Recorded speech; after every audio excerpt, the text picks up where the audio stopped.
and welcome to Indus News. Live from Islamabad, I'm Naila Shuja, and these are the headlines.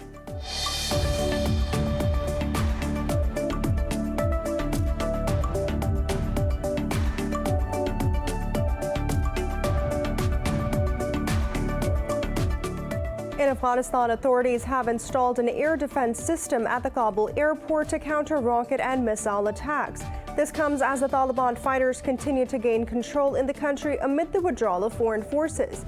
Meanwhile, the Taliban claimed to have captured a key district in the southern Helmand province. Earlier, India said it has temporarily brought back officials from its consulate in Kandahar, a major city in southern Afghanistan.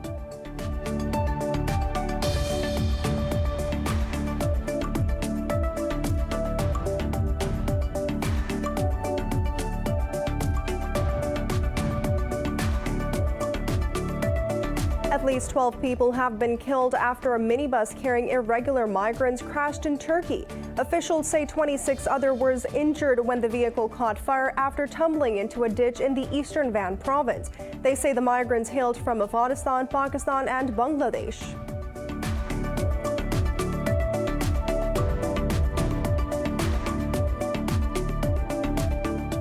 In Pakistan, authorities have initiated special measures to strictly implement SOPs to prevent the spread of COVID-19 and urged elderly people to get vaccinated. Meanwhile, U.S. Treasury Secretary Janet Yellen has urged G20 leaders to step up vaccine sharing support to contain the Delta variant. Globally, there are more than 4 million fatalities and over 186 million cases so far.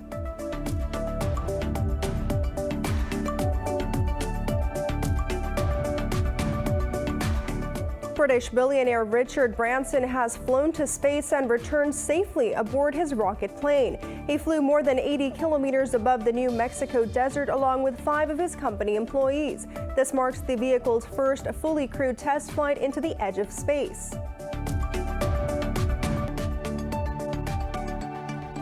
For more news and details, stay tuned. We'll be back after a short break.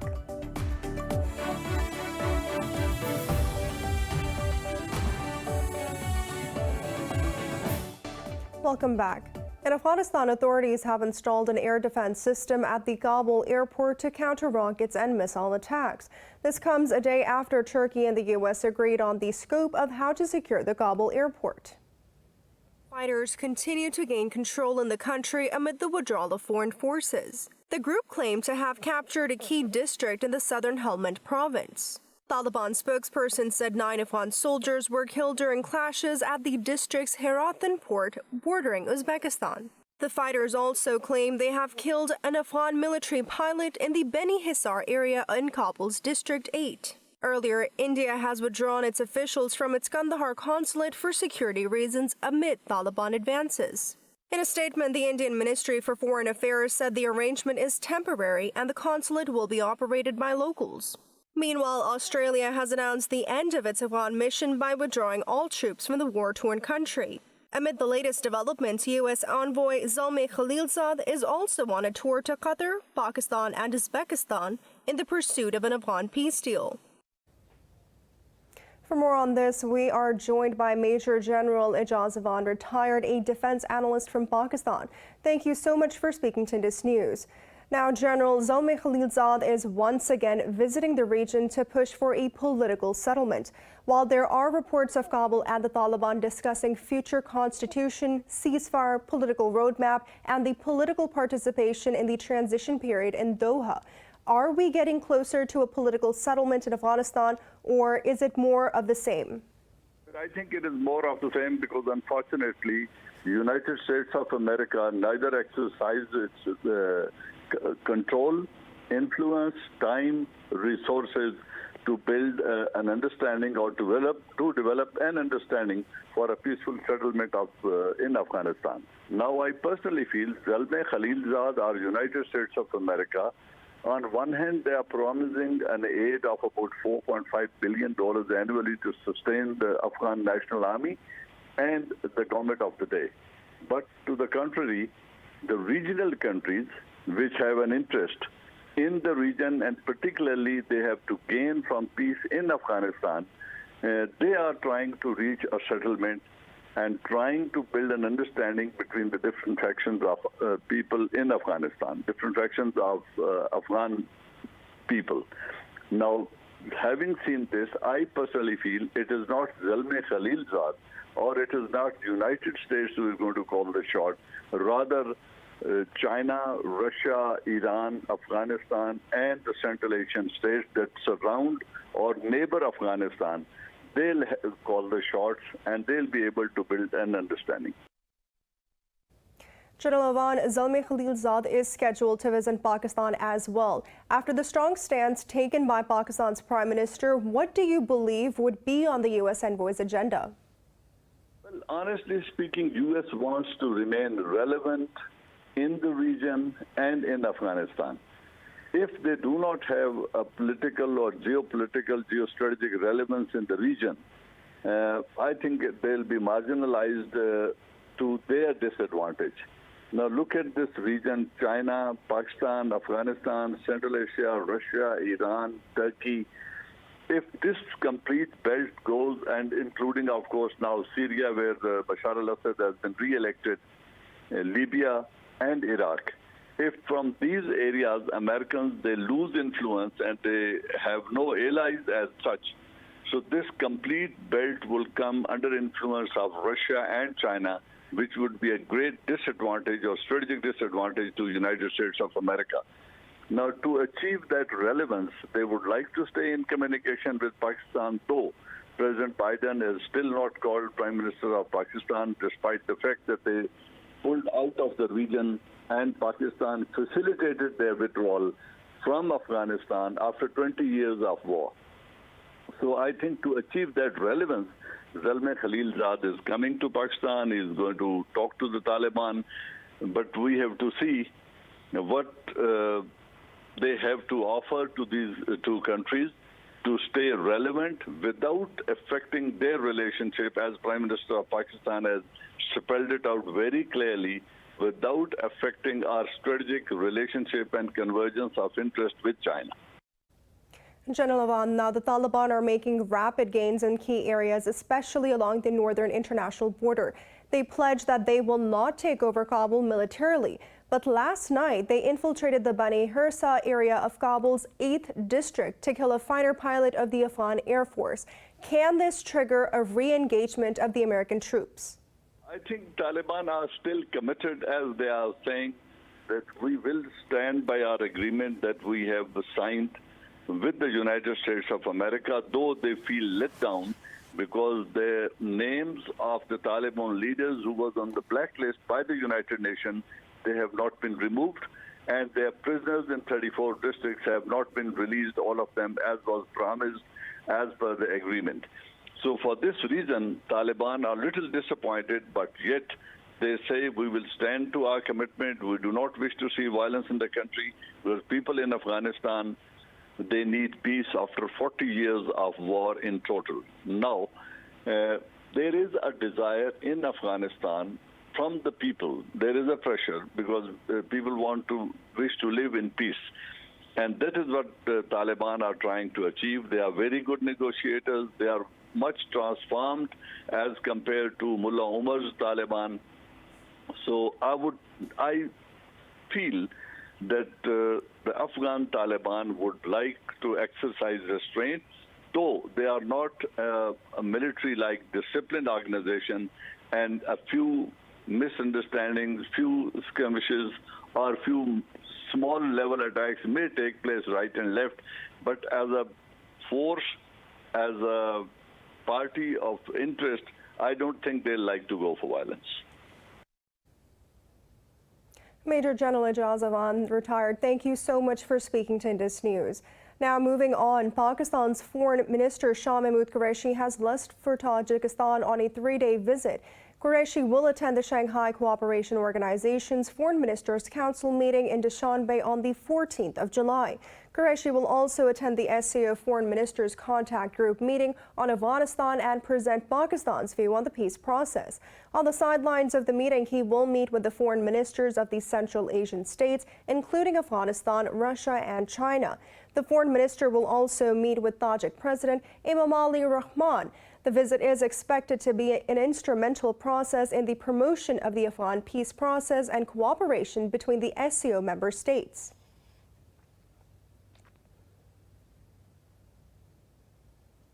At least 12 people have been killed after a minibus carrying irregular migrants crashed in Turkey. Officials say 26 others were injured in the eastern Van province. They added that the vehicle caught fire after tumbling into a ditch in Muradiye district, near the border with Iran. Authorities say the migrants hailed from Afghanistan, Pakistan, and Bangladesh. They say the owner of the bus has been detained. Turkey has been a key transit point for migrants aiming to cross into Europe.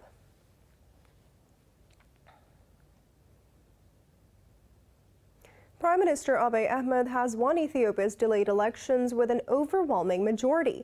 The election board says Abiy's Prosperity Party has won 410 out of the 436 seats, giving him another 5-year term in the office. But a fifth of the country failed to carry out voting overall due to insecurity and logistical problems. Polls were not held in the war-torn Tigray region, where many thousands are living in famine conditions. Abiy, winner of the Nobel Peace Prize, described the vote as a historically inclusive election in a tweet.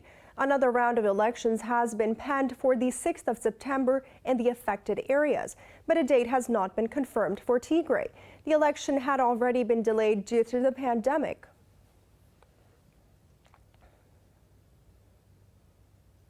In Venezuela, at least 26 people, including 4 security officials, have been killed in clashes between the police and a gang in northwestern Caracas. The casualty count comes after days of heavy gunfire left some residents fleeing their homes. In a briefing, Interior Minister Carmen Melendez said an unspecified number of civilians were killed and nearly 40 people injured. Vice President Delcy Rodriguez alleged that the gang was linked to some opposition politicians. Rodriguez said authorities have also held 3 alleged members of the Colombian parliamentary groups in raids.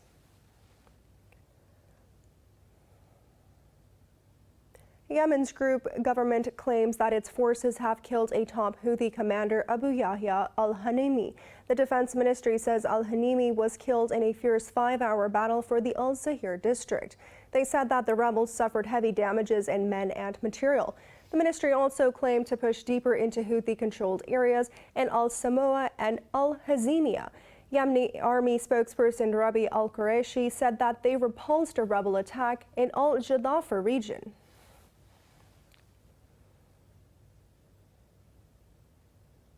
An explosion has targeted a U.S. military base in Syria's eastern region of Deir ez-Zor. State media says that the blast occurred at the Conoco gas factory in Conoco. A U.S. defense official says the initial reports do not indicate any casualties or damage. No group has claimed responsibility for the attack so far. The incident is the latest in a series of attacks on American personnel in Iraq and Syria in recent days.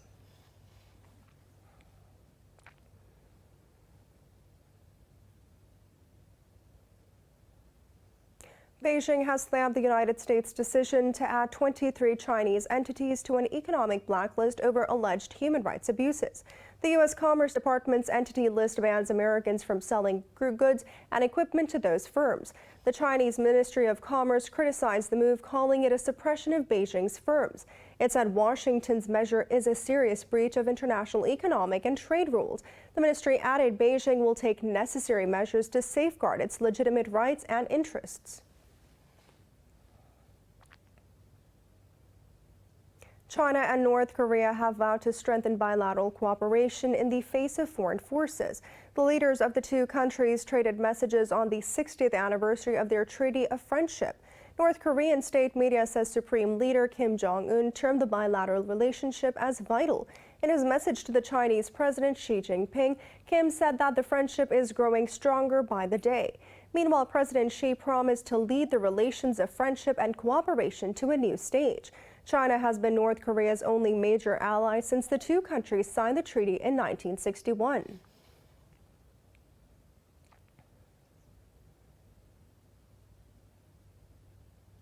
Brazil has logged over 1,200 daily deaths from COVID-19 and more than 48,000 new cases.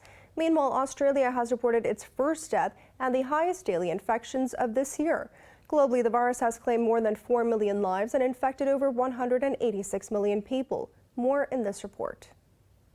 While lockdowns can prevent the spread of new coronavirus, governments realize that the long-term solution lies with administering vaccines. Cuba's regulators have approved one of its own 5 candidate vaccines for emergency use in the wake of surging cases. In Brazil, residents of Ilha Grande Island, off the coast of Rio de Janeiro, received their first doses of vaccinations. While a new poll says for the first time, the majority of Brazilians support the removal of President Jair Bolsonaro.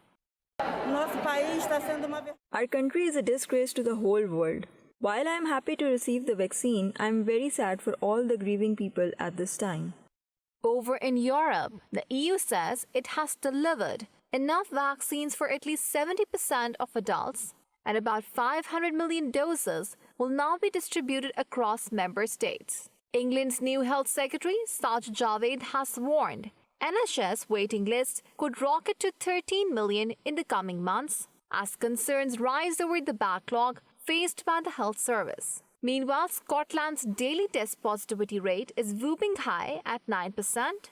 The situation seems to be getting worse for Russia too, as the country reported 752 daily deaths, its highest since the pandemic began. Over in Australia, New South Wales authorities say the numbers in and around Sydney are expected to rise, raising the likelihood that the 3-week lockdown in the country's biggest city and surroundings will be extended. It really depends on how quickly we can turn the numbers around, but given where we're at, and given the lockdown was supposed to be lifted on Friday, I think everybody can tell that it's highly unlikely at this stage, given where the numbers are. Bangladesh has secured an additional 17.5 million vaccine doses amid record deaths and over 1 million cases. The country has been under strict lockdown for 2 weeks, with troops on the streets to stop people from going outdoors. Meanwhile, India has reported nearly 900 deaths and more than 41,000 new infections in the last 24 hours. In Pakistan, authorities have initiated special measures to strictly implement SOPs to prevent the spread of COVID-19. National Command and Operations Center's Chief Asad Umar has urged people aged 50 and above to get vaccinated. According to the NCOC, Pakistan's positivity rate has surged to 4.09%, the highest since the 30th of May. The Health Ministry has registered 27 deaths from COVID-19 over the past 24 hours. The ministry says the virus nearly infected 2,000 people overnight. The country's caseload has exceeded 973,000, while more than 913,000 people have recovered.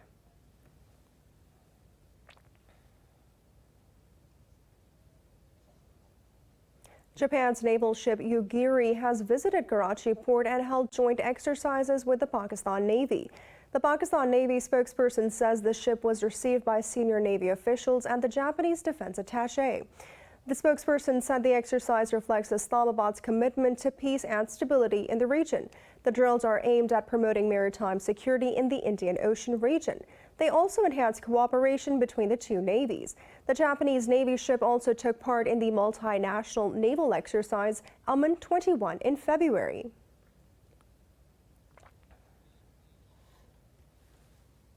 It's now time for a short break. Stay with us.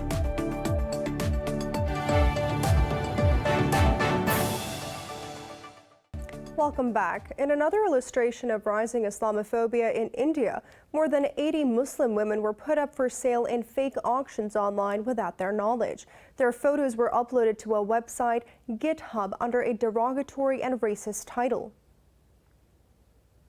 The rise of Narendra Modi and the Hindu nationalist BJP party in 2014 has left Muslims in India being treated as second-class citizens in their own country. Many of the country's 170 million Muslims have felt terrorized after several lynchings of Muslim men for alleged violations of the sacred rights of cows. Now another incident of online harassment has fed a climate of anxiety and concern in the community. Last Sunday, dozens of Muslim women found they had been put up for sale online platform under the title Sully Deal of the Day. Sully is a racist insult against Muslim women in India. India's National Commission for Women said the incident was focused on Muslim female researchers, analysts, artists, and journalists. Delhi police have filed a case against unknown persons, as they don't know who is behind the horrific harassment campaign. India's big cities are facing a growing housing crisis amid an increase in population. A UN report earlier said that the country will cross China as the world's most populous country by 2027. More in this report. India, home to 1.3 billion, has been witnessing an influx of villagers migrating to cities for better jobs and education. It has led to a mushroom growth of illegal settlements and slums in the megacities like New Delhi. If we see the rate at which the population is growing, I feel in the next 20 years, people will turn into cannibals. There are no jobs, no space to live, and if the situation persists, people will start encroaching on others' properties. Sangam Vihar, located in the southern part of Delhi, is a stark contrast to the plush areas of the Indian capital. They are often unauthorized and encroached with poor sanitization facilities and erratic supply of clean drinking water and electricity. Population is growing every day, so the natural resources are getting diminished day by day. Job loss are more because of the companies not growing. There is a limit which any country can grow. So I think India has reached the peak. There should be something to do for the population control now. According to a 2018 report, about 14 million Indian families live in informal housing, including slums.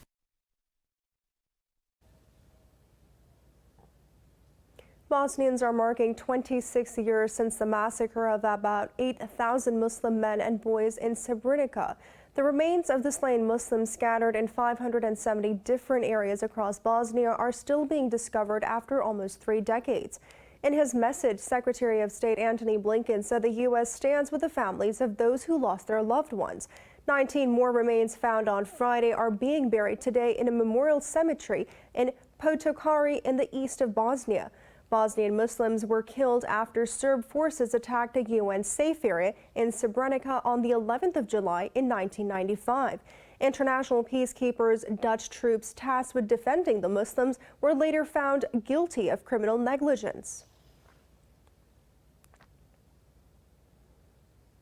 At least 4 people have been killed in an explosion in a Sudanese Red Sea port city.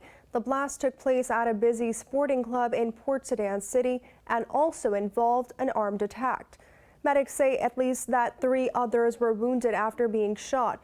Authorities said that one of the perpetrators has been arrested. The explosion was the latest in a series of violent incidents in the city, including an attack on security forces on Friday.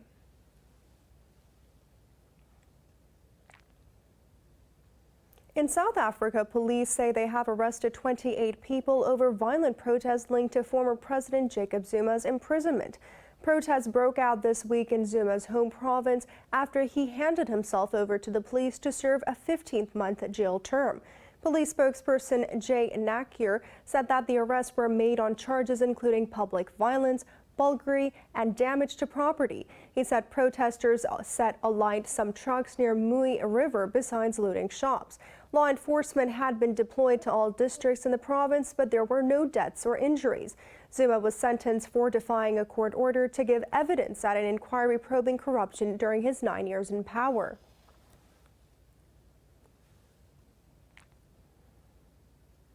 Moldovians are set to vote in a parliamentary election today amid concerns over corruption grafts and stalled reforms. The West and Russia contest for influence in the small ex-Soviet state of 3.5 million people. Pro-Western President Maya Sandu hopes to win a majority to fight corruption and carry out reforms. Sandu accuses allies of her pro-Russian predecessor, Igor Dodon, of blocking the reforms, while Dodon supporters accuse her of pursuing a pro-Western policy that say that will collapse the state.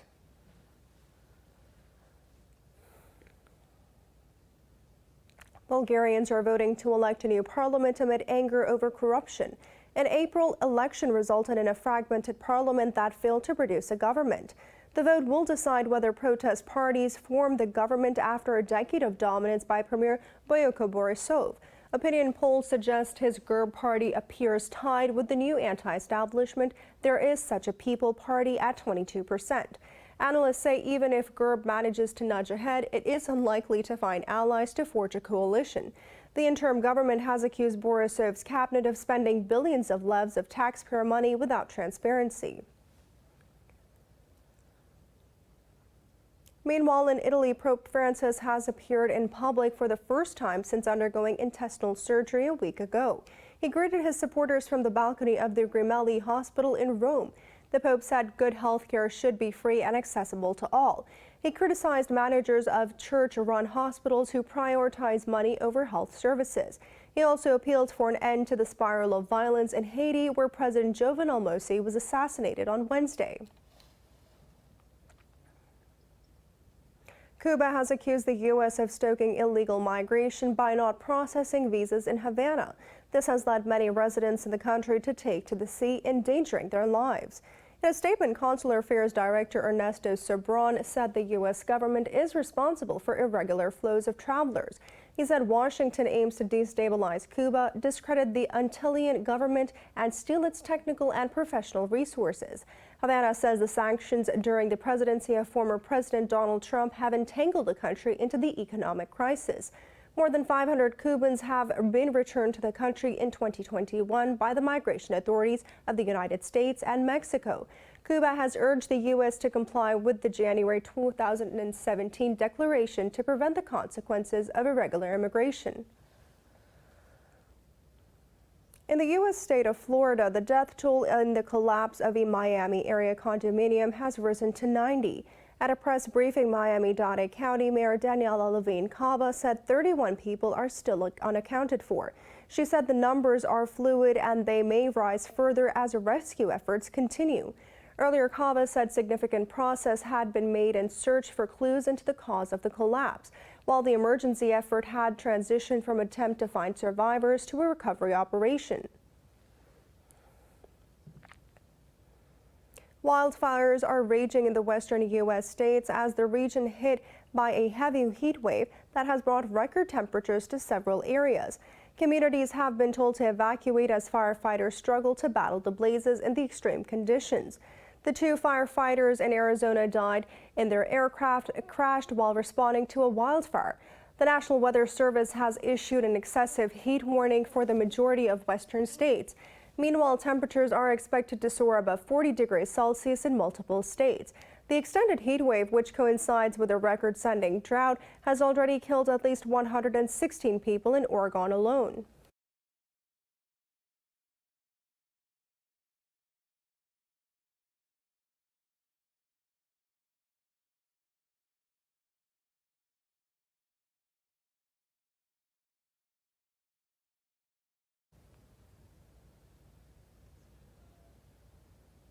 It's now time for a short break. Stay with us.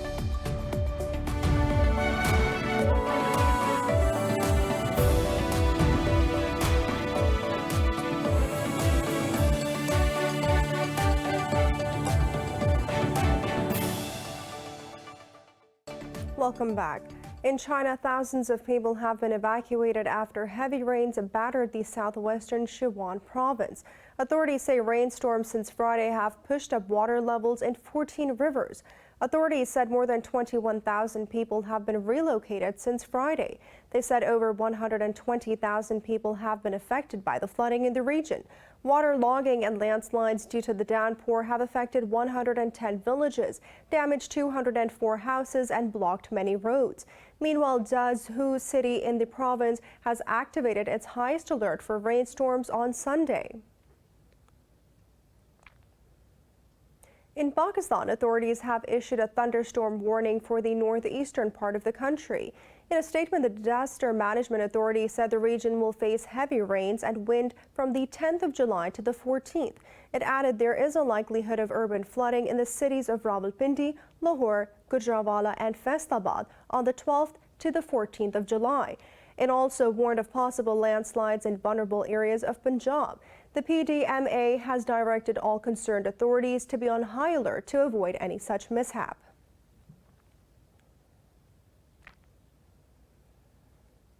Pakistan's ambassador to the UN, Munir Akram, says more than half of the world's population will be at risk due to the water crisis by 2050. Addressing an event on clean water and sanitation for all, he said desertification threatens the livelihoods of nearly 1 billion people in 100 countries. Akram added that the intense water scarcity might displace as many as 700 million people by 2030. The envoy said that the lack of investment in water infrastructure leads to significant economic, social, and environmental losses. He underlined the need of exploring new approaches for investment in environmentally sustainable water infrastructure. British billionaire Richard Branson has flown to space and returned safely aboard his rocket plane. This marks the vehicle's first fully crewed test flight to the edge of space. Branson flew more than 80 kilometers above the New Mexico desert along with 5 of his company employees. Branson has touted the mission as a precursor to a new era of space tourism, with his company set to begin commercial space flights next year. His flight also upstages rival billionaire Jeff Bezos in what has been popularized as the billionaire space race. Meanwhile, Bezos is set to fly aboard his own suborbital rocket ship, the New Shepard, later this month.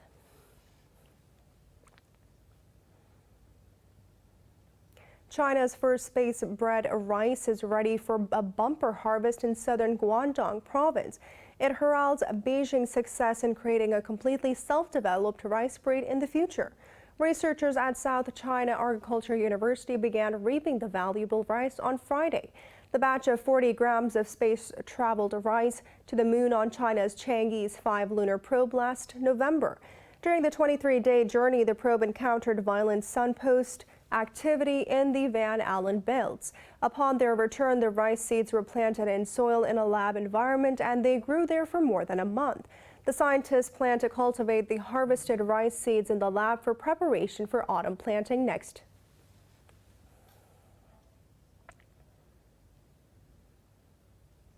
Director Sean Penn's film Flag Day held its photo call at the 74th Cannes Film Festival today. The world's biggest cinema showcase kicked off on the French Riviera on the 6th of July and has so far drawn stars from around the world despite health crisis restrictions. Other films that will be featured today will include Where is Anne Frank?, Drive My Car, Bergman Island, and 3 Floors. Film stars from around the world dazzle on the red carpet in France on the 6th day of the film festival. Attendance is down compared to previous editions, with far fewer glitzy parties, often held on yachts off the coast. This year's reboot is taking place amid rising cases of the highly transmissible Indian variant of the virus in France.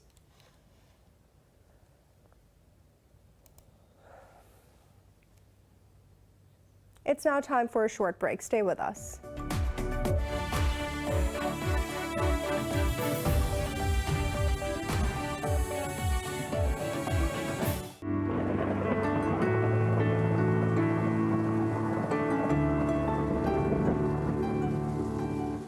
It's now time to take a look at the weather updates from around the world.